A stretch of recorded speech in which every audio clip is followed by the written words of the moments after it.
राहुल गांधी की अमेरिकी यात्रा चर्चाओं में है। राहुल गांधी ने चीन, पाकिस्तान, बीजेपी, आरएसएस, आरक्षण, सिख समुदाय पर कुछ ऐसे बयान दिए जिससे भारत में विवाद मचा हुआ है।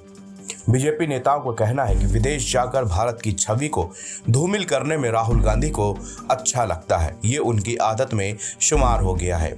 इन सब मामलों में विवाद पहले से ही था कि राहुल गांधी ने चीन को लेकर एक और नया बयान दे दिया है। अमेरिकी दौरे के आखिरी दिन मंगलवार देर रात कांग्रेस सांसद राहुल गांधी ने नेशनल प्रेस क्लब में मीटिंग की। इस दौरान राहुल ने एक बार फिर बीजेपी और पीएम मोदी पर निशाना साधा है। उन्होंने कहा कि चीन ने लद्दाख में दिल्ली जितनी जमीन पर कब्जा कर लिया है। पीएम मोदी चीन को संभाल नहीं पा रहे।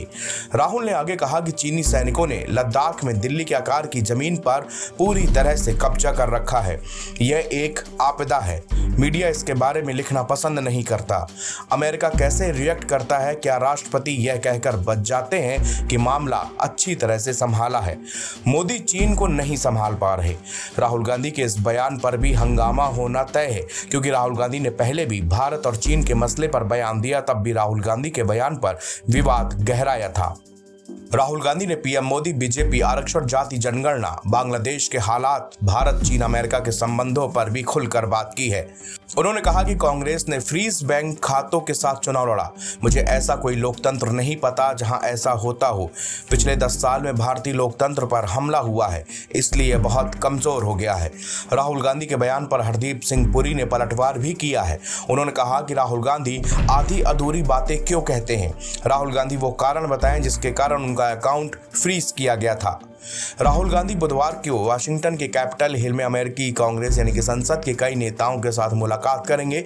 इसके अलावा थिंक टैंक के साथ भी बातचीत करेंगे। इसके बाद वो शिकागो के लिए रवाना होंगे। भारत की राजनीति को लेकर राहुल गांधी ने कहा कि 2014 से लेकर अब तक भारत में राजनीति नाटकीय रूप में बदल गई है। हम ऐसे दौर में पहुंच गए हैं जहां हमने भारत में पहले कभी नहीं देखा था। यह आक्रामक हमारे लोकतांत्रिक ढांचे की नींव पर हमला है। राहुल गांधी ने आरक्षण पर कहा कि भारत का 90% हिस्सा या तो आदिवासी, निचली जाति, दलित या अल्पसंख्यक है। सरकार, विभिन्न संस्थानों और मीडिया में उनकी भागीदारी कमी है। हम जाति जनगणना की तरह ही वास्तविकता सामने लाने के लिए भारत में एक सर्वेक्षण का प्रस्ताव रख रहे हैं। जाति जनगणना पर राहुल गांधी ने कहा कि मेरे और इंडिया गठबंधन के लिए सवाल यह है कि क्या भारत निष्पक्ष है। हम कई सालों से आजाद हैं, लेकिन हम असल में कितनी दूर आ गए हैं। जाति का विचार अभी भी जिंदा है। हम भारत में निष्पक्षता पर डेटा चाहते हैं और एक बार डेटा आने के बाद हम संतुलन को ठीक करने के लिए नीतियां प्रस्तावित कर सकते हैं। पहले पश्चिमी देश अमेरिका, यूरोप और भारत उत्पादक हुआ करते थे, लेकिन फिर हमने उत्पादन बंद करने का फैसला किया और इसे चीन को सौंप दिया। भारत जैसे देश के लिए मैन्युफैक्चरिंग की उपेक्षा और सर्विस को बढ़ावा देने का मतलब है कि भारत अपने लोगों के लिए पर्याप्त रोजगार के अवसर प्रदान नहीं कर सकता। एनबीटी ऑनलाइन की रिपोर्ट।